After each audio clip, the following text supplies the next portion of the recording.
Hi friend good evening. आज गोटे recipe करने चाहूँगी। आज हूँ सजना शाग। रात तो खाती किंतु ओडिया रे करने चाहूँगी सजना शाग आटा आलू एटा सारू सारू यहाँ मोर बापा को बहुत पसंद लगे। यहाँ तार आज खाइबा बनाऊँ।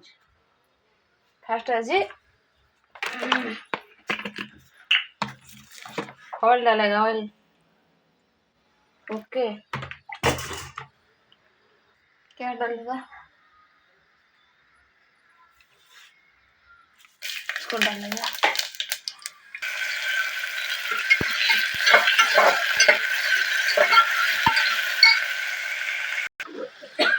मसला जो है ना मसला मसला सब जगह पके मसला ग्राइंडिंग करते पियाज रसुण अदा लंका जीरा सोरिष ओडिया खाइबा। आज सजना शाग जो होता पकईदेली।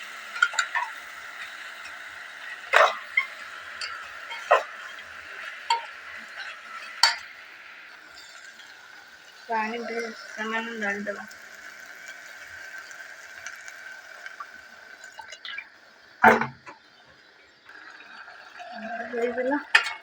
सजना शाग स्पेशल मो बापा रोषे करेंगे।